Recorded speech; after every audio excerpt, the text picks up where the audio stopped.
All right, guys, welcome back. Episode 2, Off the Edge. I'm Jake Ellenbogen. He is Cameron Lynch, and we're here to talk more about the NFL. Thanks for having us. Let's go. Hey, episode 2, Off the Edge, Jake. Hey, we're cooking with grease here, my man. We really are. And last episode, in case you guys haven't checked it out, you can over on the Believe channel as well as our channels, just pretty much anywhere you can find podcasts, video content. We talked about Jalen Hurts' contract. We got into whether or not the Bengals should move on from Joe Mixon and draft Bijan Robinson. Even the Jets, Aaron Rodgers, Lamar Jackson piece. So we talked about quite a bit last time.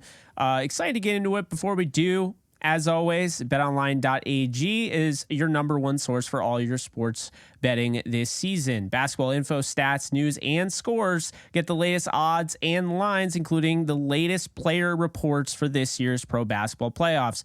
BetOnline is always your sports information headquarters this season, as we have you covered for all your sports wagering needs. Basketball and MLB, NHL, hockey, right to UFC and boxing. BetOnline is the fastest and easiest way to get your betting info, including live betting options, your favorite casino and card games you can play right from your home. Head to the website today or use your mobile device to get in on the action. Be sure to use our promo code BELIEVE to receive your 50% welcome bonus on your first deposit. Bet online where the game starts. So Cam, I think people know, even though it was one episode, I think people know where we start. It is the burning question. That is how we do things around here. Let's go. So Cam, I thought of this burning question because it seems like right around this time every year we have some seriously talented veterans that would be considered household names, meaning you could ask the maid in your house if you have one, or, you could ask your mom, even who she's not even in the NFL, and she probably has heard of the name DeAndre Hopkins, Budda Baker, Dalvin Cook, Devin White. So my question for you, Cam, the burning question, is it worth it to trade assets to acquire any of the rumored available established guys that I just named, Hopkins, Baker, White, and Cook? Or should teams focus capital on drafting players and taking advantage of the cheap rookie deals? Yeah, I'm going to say yes. I'm vibing with that burning question. Definitely feeling free to trade those assets. I think, especially if they're requested, right? Like Devin White, for an example, DeAndre Hopkins. We've seen Budda Baker. We've seen these guys request trades. It's been on ESPN. It's been on all the platforms. So I think if those guys don't want to be there, then it's like, all right, if you want to be on this team, then, feel free to move. And you can't always move on situations like that. I think a team has to assess whether another leader on that team can fill that role, right? I think a lot of times if someone that's in the corporate space and working a job now so they can relate, right? I want to tie this together.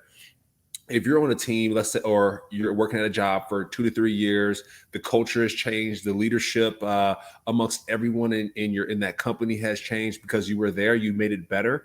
I think that's really important. So you look at a Devin White, for example, you look at a DeAndre Hopkins, whatever team that they're on, whether it be the Buccaneers or the Cardinals, that team is now better because of their leadership. And so when teams look at trading these guys, I would say, is there another young man or another young person, woman, or whatever that looks like that can fill those shoes leadership-wise? I think that's really important.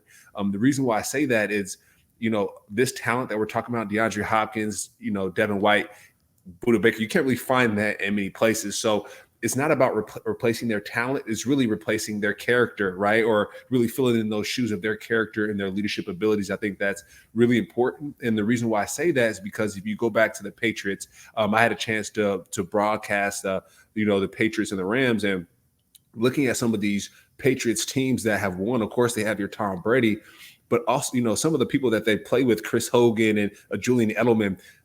These guys, if you look at Julian Edelman's career, DeAndre Hopkins, it's like, Julian, he's a Super Bowl winner. Hopefully he gets to go into Hall of Fame. I'm not sure what that's going to look like, but your D-Hops, of course he's going to go. Devin White, of course they're going to go. And so to see the Patriots win with guys that are role guys and that can step up, I think that's really important. So if a team were to trade away a DeAndre Hopkins or a Devin White, who can fill those shoes? I think about a Levante David for the Buccaneers. You got Levante there, so Devin White, if he does decide to go, you got a leader in that locker room. It's hard to replace that Devin White talent because of LSU and their football there. They play really well, but you have a leader in that locker room. So I think, just to go back to answer your question, teams should feel free to trade a player, like I said, if they request a trade because they don't want to be there anymore. And also, if you have a leader that can back them up in their character, I think is really important, because the talent, it's hard to copy when it comes to a D-Hop or a Devin White.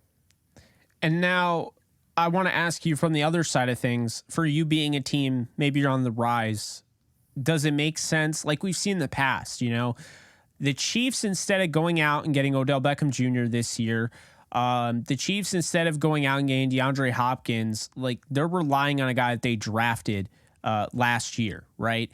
They went out and drafted. I wonder, because if you're sitting there as a team and you're like, hey, do I go with Dalvin Cook or do I draft a running back like Jahmyr Gibbs? I mean, I guess it really depends on how much you're giving up, right? I mean, do you personally, like, if you're running a team right now, and regardless of where you are as a team, like just say you're middle of the road, are you focusing more on bringing an established guy maybe to sell some seats, like a DeAndre Hopkins? Or are you like, you know what? I think if I need a guy that can go up and high point the football, there are some guys in this class that can do that. And, Quentin Johnston, for instance, out of TCU, first round talent. I have a first round pick. I'm just going to take him. Like, where are you on that? Do you prefer the capital, or do you prefer moving the capital to get the veteran player? Yeah, I like the concept of, like you said, it depends where you're at with the team. I think it's situation by situation. Every team is, situation. Every team is different, right? So, for an example, the Buccaneers, the Rams, like both of those teams have won championships. So now they're trying to get back to that. So their needs are going to be a little bit different from a team who has never touched a championship field. So when it comes to these guys, I mean, DeAndre Hopkins, Devin White, Dalvin Cook, Budda Baker, they want to win. I mean, point blank period. You saw Budda Baker, some of his hard knock stuff. He's screaming at the team, yelling at the team, saying, hey, we must do better. And so for guys like Budda Baker, you want to bring him on a team that, that's been winning and can use that extra little push to kind of get over the hump. So I actually immediately talked about last podcast, the Bengals, last episode, and the Bengals and Joe Mixon, right? The Bengals are always like right there to winning a championship. So if you do get that extra leader in the locker room to say, hey, like, let's make the tweak on a couple plays throughout the year, and I bet you will be in the Super Bowl. So it just depends on the need. So I could see a team like the Bengals using a guy like Budda Baker to beat, your Bills and your Chiefs. So it just depends. DeAndre Hopkins, he's getting towards the end of his career, like, not say the end of his career, but middle endish. He wants to win some football games. He's been around a couple places. He wants to win some football games. Been to the Texans, been to the Cardinals. So it's going to be his third team. So he's going to be like, guys, I want to kind of get me a chip right now. And so Devin White, he already won a championship. So you can probably bring him to a team that's looking to get there and needs that leadership and that experience. So yeah, Jake, I think it all depends on what a team needs. I mean, we saw last year, there was a big trade. Chicago, they kind of didn't know what they were doing with Roquan Smith. Smith had voiced his, pleasure of wanting to stay there. He wanted to play out his career in Chicago, and that wasn't to be. I don't really know what happened with the negotiations, but they clearly went south because he's now a Baltimore Raven, and he did get paid. But I think when you look in terms of that, it's also based on philosophy, because, you mentioned the Rams, like they weren't a team before Bobby Wagner to go out and really pay linebackers, right?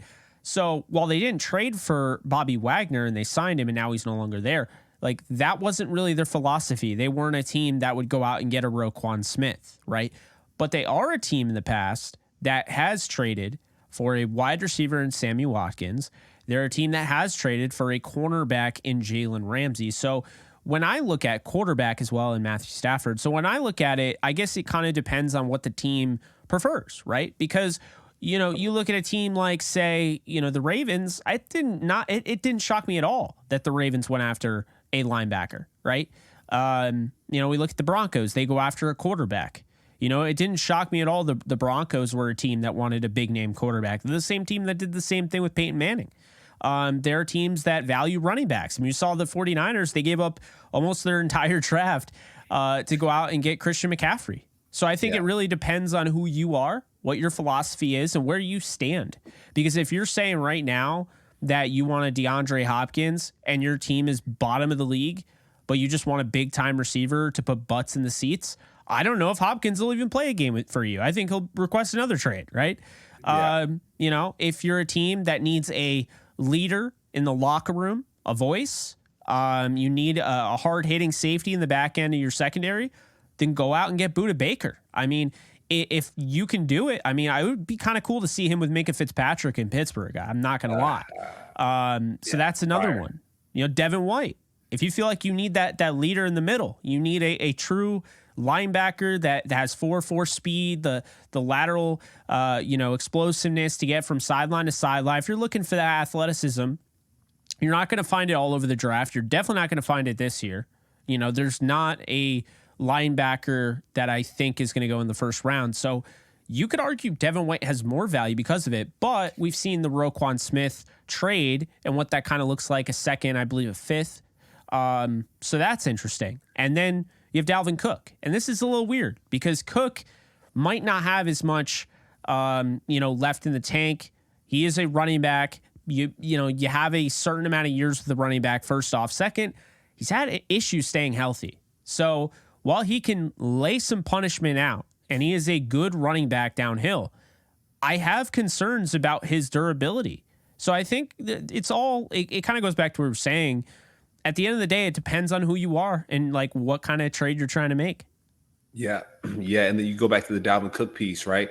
With the running backs, with the linebackers, this might be the only contract they get. This next contract, it might be it. And so I think they want to go big. I think if I am, your Dalvin Cook, go somewhere where you can win right now. I mean, do you go to the Bills? I think we talked about it on the previous episode, right? It's the Bills love running backs. So do they go out there and get you a Dalvin Cook so you can go, you can beat your Patrick Mahomes and your Joe Burrow. So there's always those little pieces that can make sense. And then for Devin White, he's fairly young, so he might have a little bit more leeway there. He has a Super Bowl as well. So I think he might have probably the most leverage out of everyone in this group. Of course, your DeAndre Hopkins, he's a premium receiver, but with your Devin White, a team can build around Devin White, right, for a good amount of years, and he has a Super Bowl. None of the guys in that group that we just listed have a Super Bowl, so I agree with you. Devin White might be the best prospect when it comes to trading and getting some value out of that. And I think it's really important to also realize, like, you have to have a goal in mind if you're one of these players, because if you're trying to go to a winning team, then you might have to take less money, right? They might need you to restructure. They might need you to take a pay cut, rework deal, all of that.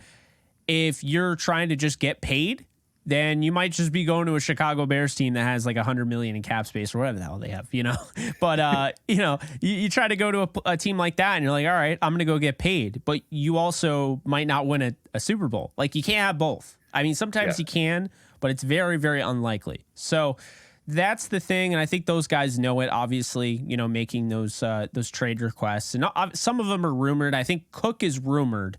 Hopkins, Baker, and White have all requested trades from what I've seen. So moving on, Vibe or Don't Vibe With segment. We got, we love this segment. We just started it. It's awesome. All right, here's one. The Giants should trade Saquon Barkley. Ooh, spicy one. I mean, one thing I do know, the Giants did really well last year, Jake. The Giants did really well compared to what they normally do. One thing we do like to say, if it's not broke, don't fix it. I think that's important. Just going to the good old PPF here, looking at Saquon Barkley. I know he was 8th in touchdowns, so he had 10 last year. He was 4th in rushing yards, and 4th in carries. He was 30th in yards per carry. So that is a little. Oh, sorry, he was 30th in yards per carry with 4.4 yards. So that is a little concerning, but like I said, one thing I do know is if it's not broke, don't fix it. When it comes to quarterbacks, they like their guys, right? And so if Daniel Jones, loves a Saquon Barkley, then he might fight for him to stay if he's able to win. So, like I said, if it's not broke, don't fix it. Trading him, either if I'm vibing or don't vibing, I'm gonna go no vibe, Jake. I'm not vibing with it. I like a Saquon. He's done well for the Giants. They've been winning football games. He's increased his numbers over the past year. So no vibe for me. Don't trade Saquon. What do you think? I'm gonna go absolutely not. I don't vibe with that at all. I mean, you can't. How do you do that to your fan base? You don't go out and give Daniel Jones the bag and then say, well, we drew the line at Saquon. Like, that doesn't work that way. I mean, the thing is, it does work that way. We've seen it. But that's how organizations fail. Now, I can understand if you don't want to pay Saquon. Okay, I understand running backs, all of that. Draft a running back. This is a loaded class. I mean, I think Israel Abanikanda is a top 5 running back, and I've been seeing him go in the 5th round. Like, this is a really, really good running back class. You got Jahmyr Gibbs. You got Bijan Robinson. It's another one of those conversations we could have. They could be a team right there to draft Bijan. But, I mean, for real, though, you got Bijan, you got Jahmyr Gibbs, you got Tajay Spears, you got Abanikanda, Keaton Mitchell out of East Carolina. I mean, there's so many guys. Devon Achane, the list goes on. There are guys in this draft that could get you that developmental potential starter after Saquon. I understand he doesn't want to play on the franchise tag. If he leverages a trade, if he pushes in that direction, then you can't really salvage it. Okay. I mean, that's not where you want to see this thing go, but we kind of had a little bit of a suspicion here because the running back market's been kind of all over the place, right? Since Todd Gurley's, unfortunate, torn ACL that turned into the arthritic knee and everything, I think teams are really scared to pay running backs. I mean, look at, Le'Veon Bell. So I think it's Saquon is trying to kind of fight for the running back, position. And I totally get that. But I also feel like the league might not value a Saquon like you and I value Saquon maybe for a fantasy football team. Yeah. And that's just the sad truth. So I don't vibe with trading him. But if there's no other option, then I don't think you have a choice. If he's not going to play under the franchise tag, then you trade him before the draft starts. Or the night of. Yeah, and one thing we always like to say, right? If it's not broke, don't fix it. Another thing, happy wife, happy life. I said in the last episode, happy Daniel Jones, great team. And I think about this. You mentioned some of those young draft prospects that can step in for Saquon Barkley.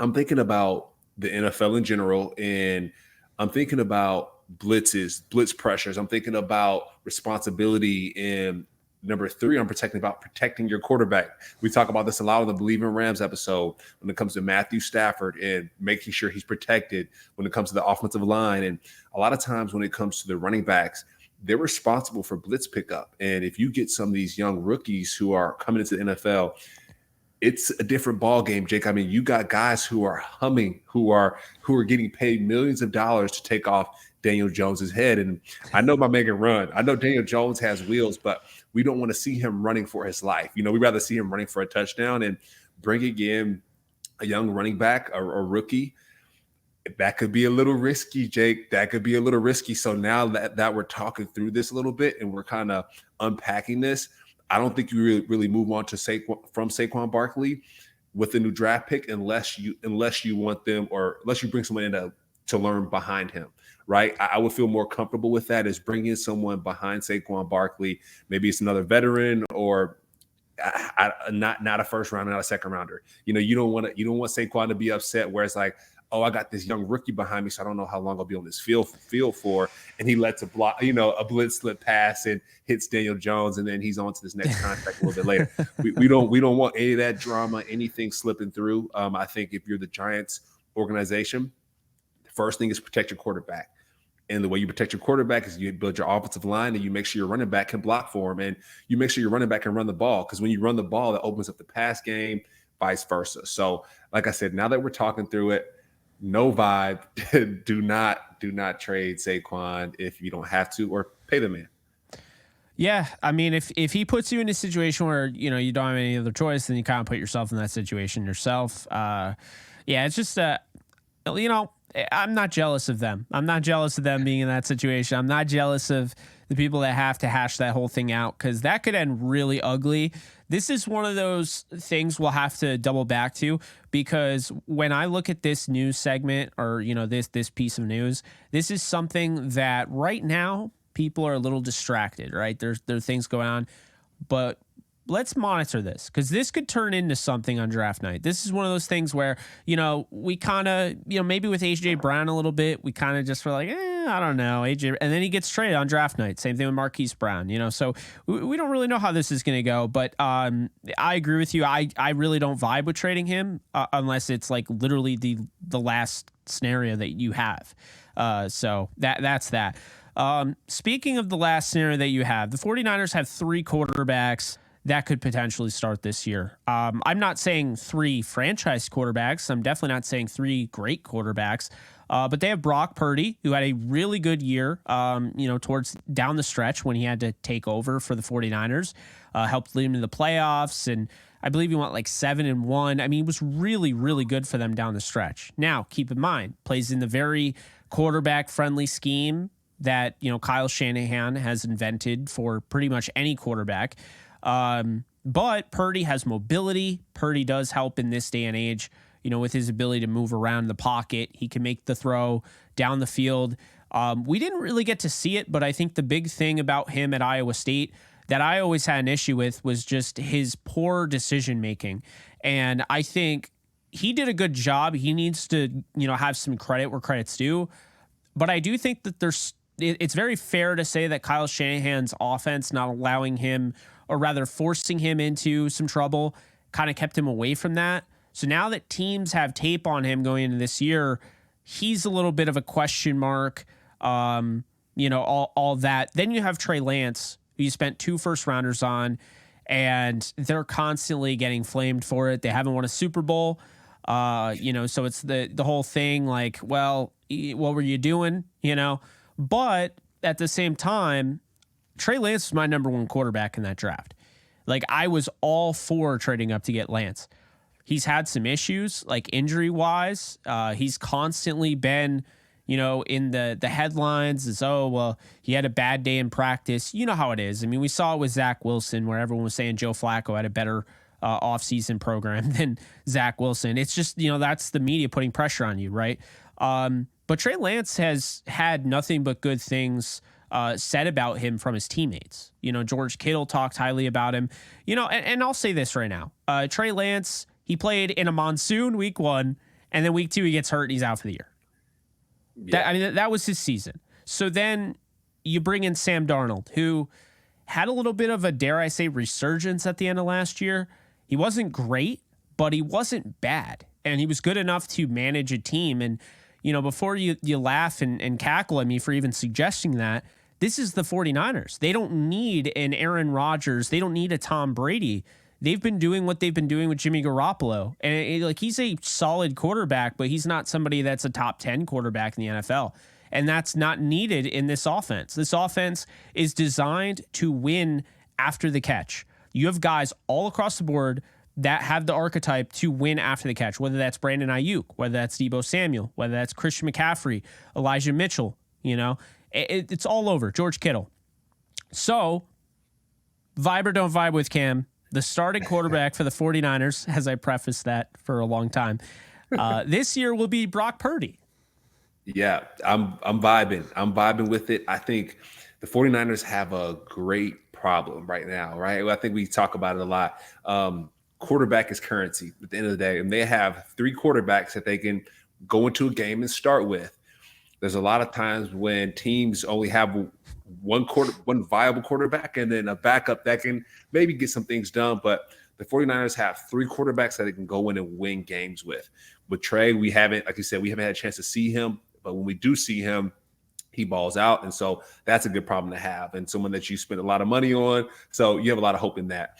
And then with Brock Purdy, I think John Lynch came out and said it just with his play from last year. He deserves to be the starting quarterback, right? But he deserves it until he earns it, and with these other quarterbacks coming in, they could challenge him. And so the position is not totally his yet. But I do like that concept of, hey, as of now, Brock Purdy's our starting quarterback, and he balled out last year, Jake. No matter how tall the man is, no matter what round he got drafted in, Mr. Irrelevant, he showed up and showed out. And so I think just with his gameplay, I think more coaches are going to look at drafting a quarterback a little bit differently now, right? Of course, you want a quarterback to be your franchise quarterback, but then also know, hey, if I get a guy late in the round, I could have a Brock Purdy situation where we're fighting in the playoffs and we're going against a Super Bowl contender. I think he's changed the game, and shout out to him. I know out in San Francisco they're making a pizza with the Brock Purdy, his number, and cool things like that. So it's as an undrafted guy, I love to see it, Jake. So that's my thing on Brock Purdy. It's really cool to see his success, and I do hope that he comes back from this injury and is able to ball out. And same thing with Trey Lance, right? Like, he had an injury game 2, and that's just super unfortunate. You don't want to see that. And so these guys have a chance to go out and play and make some plays. And so Brock Purdy's our guy. I'm vibing. Let's go. This is tough for me because I actually am kind of leaning towards I don't vibe with it. There's something in the air here.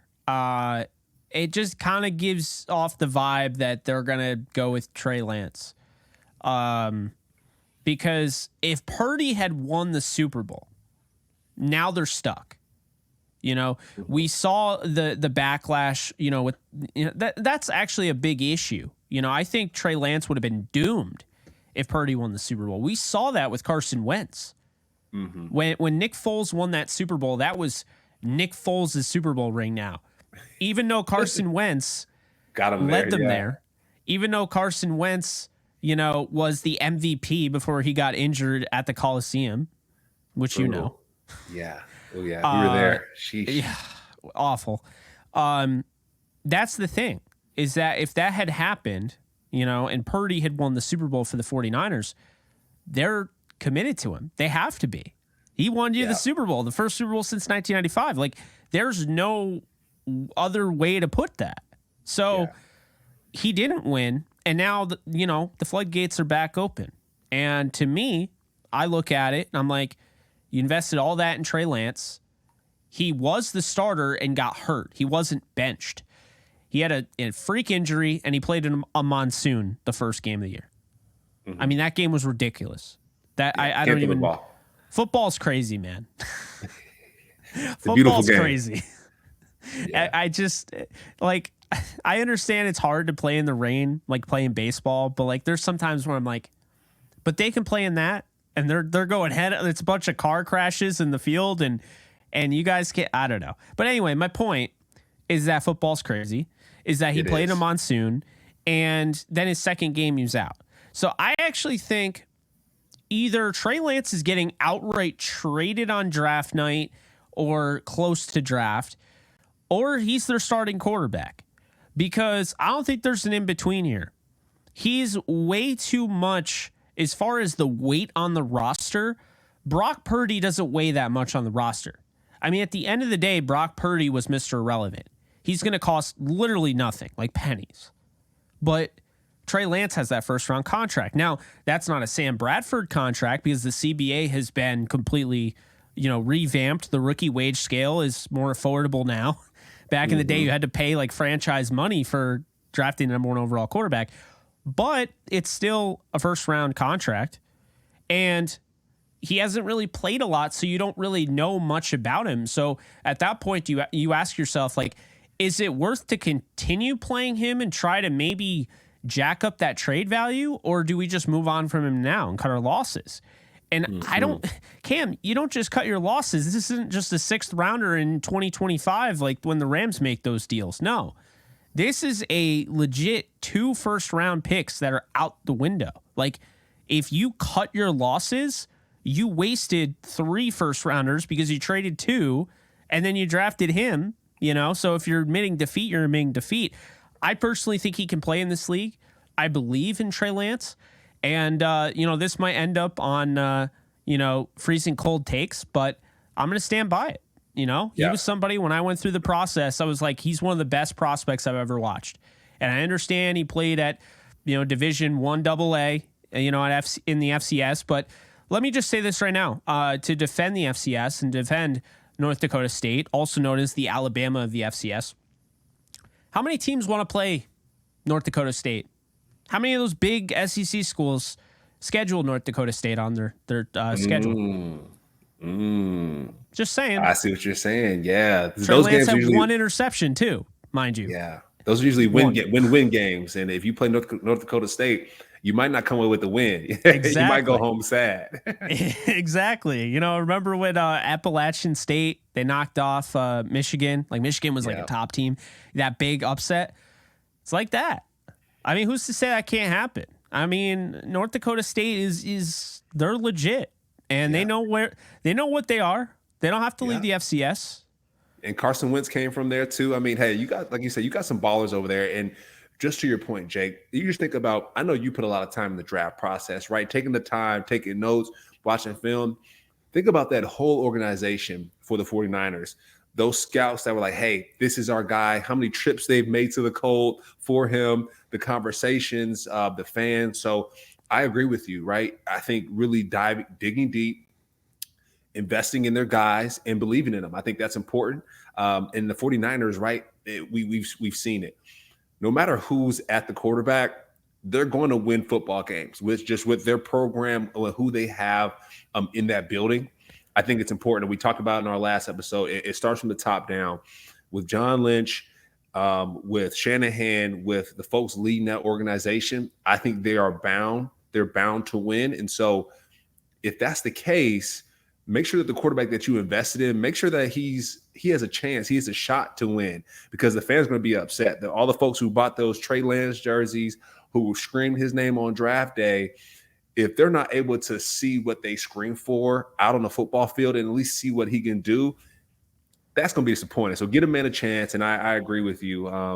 Seeing Trey Lance ball out on the field, I think that's important. But like I said, I'm going the other way though, Jake. I like Brock Purdy starting the thing off and allowing, the Dukes are up, and then allowing Trey Lance to go and win that job. I think that, he has to prove himself in camp, or he's going to be all right, because Brock Purdy won't come back until the season starts. But I think it's going to be really important that we see where that goes, see where Trey Lance, where it nets out.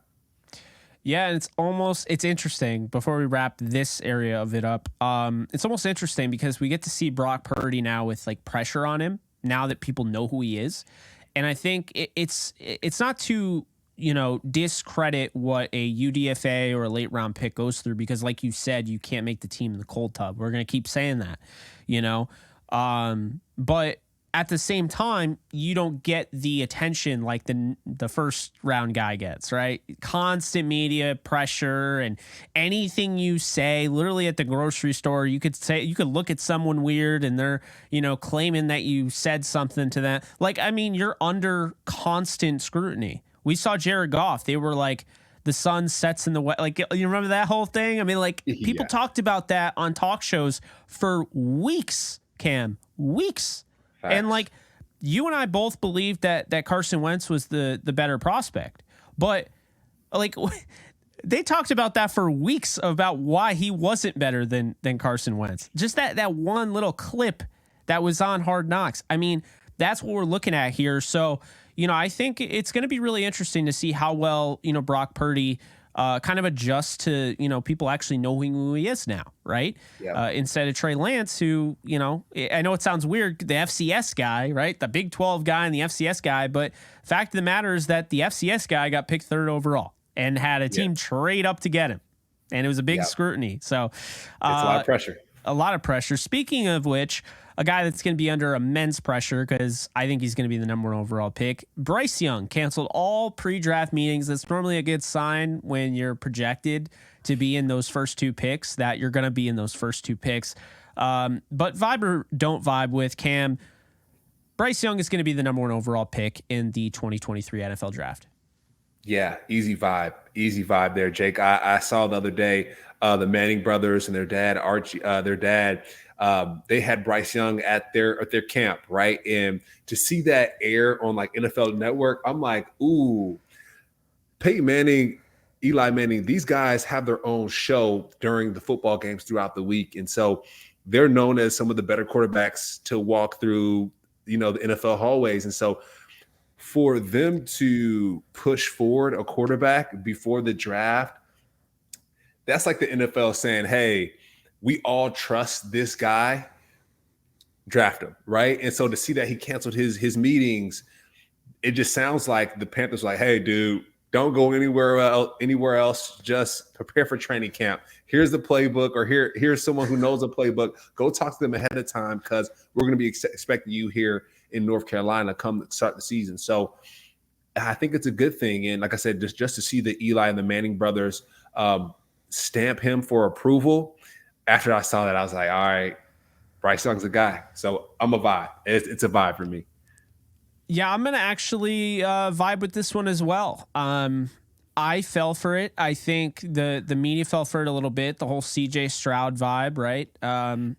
Here's what I think happened. If they go this route, which you and I both, we're not fisticuffs right now. We're both agreeing here. Yeah. My thing, what I will say is that when you look at Frank Reich, former quarterback, pocket passer, guy that would prefer more like CJ Stroud. And I think that's why, the vibes started kind of leaning towards CJ Stroud. Best pocket passer by far in the draft, probably the safest pick. And, Ohio, Indiana, Midwest, not far. Fans can just travel. Yeah. Well, and then so he's in Carolina now, and that's my thing. So I'm thinking, okay, maybe he's tired of, just the guys that can move out of the pocket, like Wentz.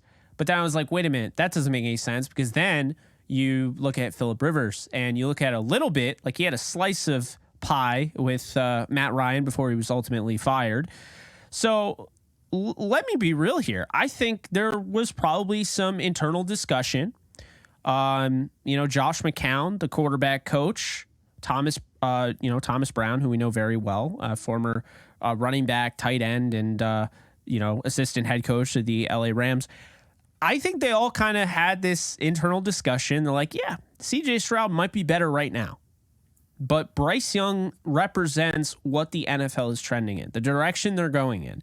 If you look at all of the quarterbacks we just talked about yesterday, Lamar Jackson, Joe Burrow, Justin Herbert, Jalen Hurts, those are guys that escape the pocket.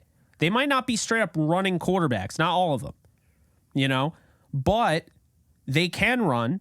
But the whole point of it is that they have the pocket mobility to succeed at this level. And there has to be a trade-off here, Cam, because we just saw Kayvon Thibodeau go last year. He is a freak of nature off the edge. You're seeing these guys now, edge defenders, coming off the edge, running 4.47.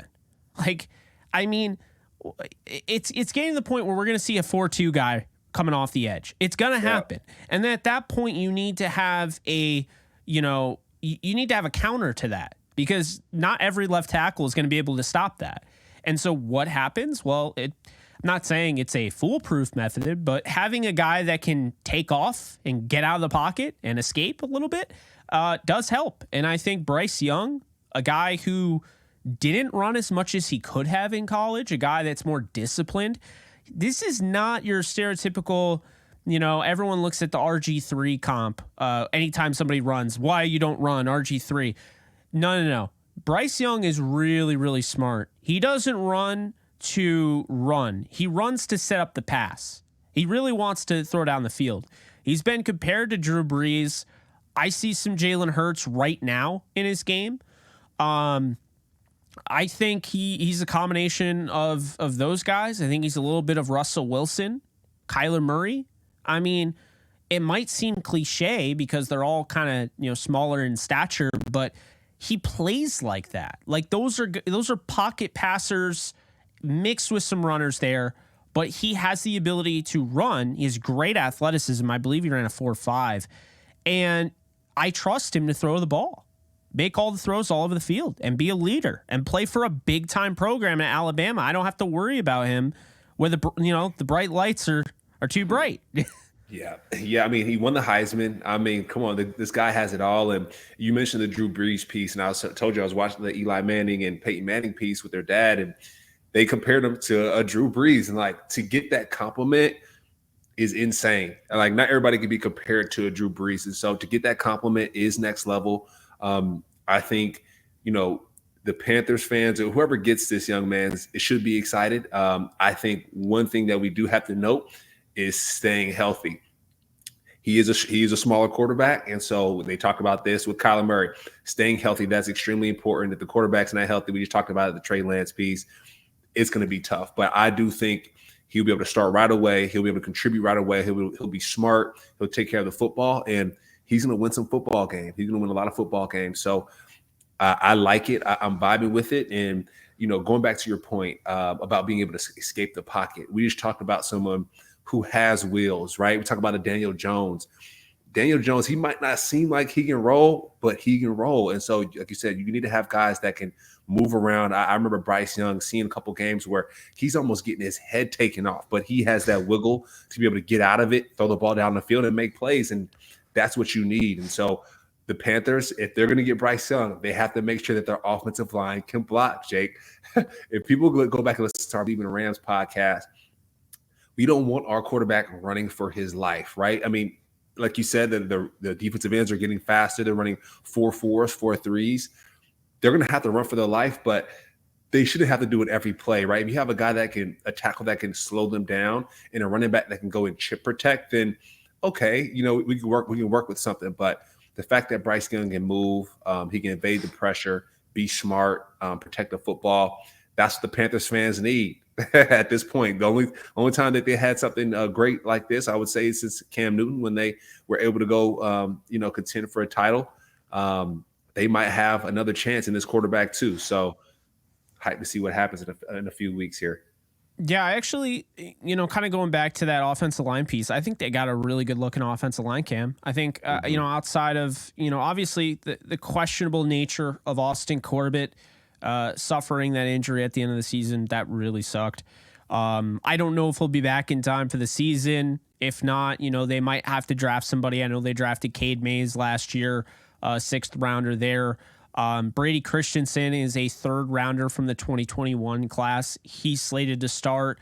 Ike Ekwonu, who was their 1st round pick last year. He's their left tackle. They feel good about him. They paid Taylor Moton, who's going to, be protecting the right side. And then you got Bradley Bozeman, who they paid money to, the former Baltimore center. So, I actually really like the direction the Panthers are going in. Dare I say, I think that they will win that division easily.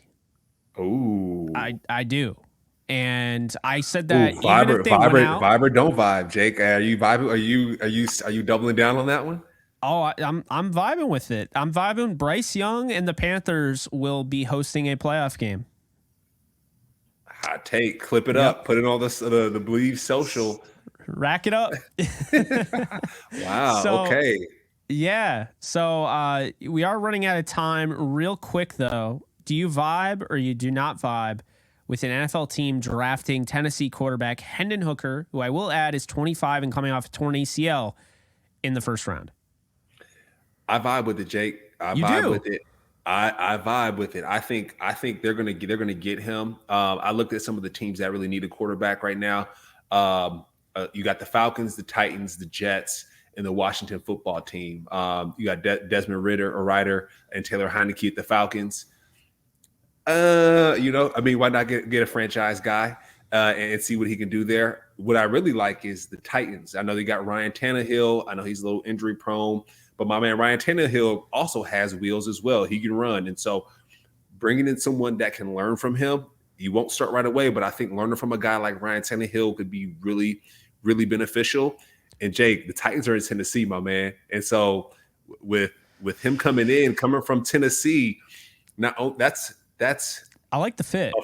That's a good fit. You got a football fit, number one, because he can run as well. But then also you have a business fit. You're putting butts in seats. You're having the Tennessee fans just ride right on over to downtown, where they are downtown, Nashville. and Nashville. Sorry, I've been there a couple of times too.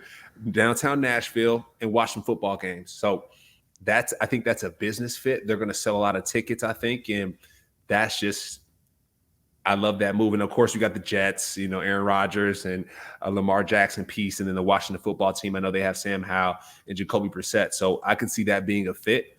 But yeah, I like it. Go ahead, let's go ahead and run it up in the first round and kind of see where Hendon Hooker goes. Yeah, I'm a big fan of Hendon Hooker. Big believer in him, in his ability. I don't care that he's 25. He plays position that we just saw a 46-year-old play. So I don't care about the age.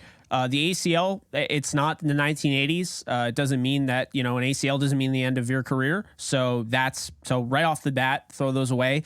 I think he's the jack of all trades. He's not the master of anything, but I think he's absolutely a potential franchise quarterback in the NFL. And what I mean by absolute potential is that he's absolutely a starter.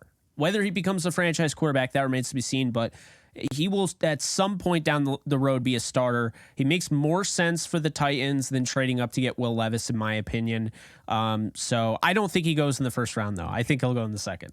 Okay, no vibe then. No vibe. So we got to wrap it up. Featured NFL player, big happy birthday to a player that you know very well. He played for a team that you played for, same position, one of the greatest ever at the position. Happy birthday to Hall of Fame linebacker Derek Brooks of the Tampa Bay Buccaneers, 2014 Pro Football Hall of Famer, 5-time first team All-Pro, 11-time Pro Bowler. He was part of the All-2000s team. And the guy's just, he was really good at football.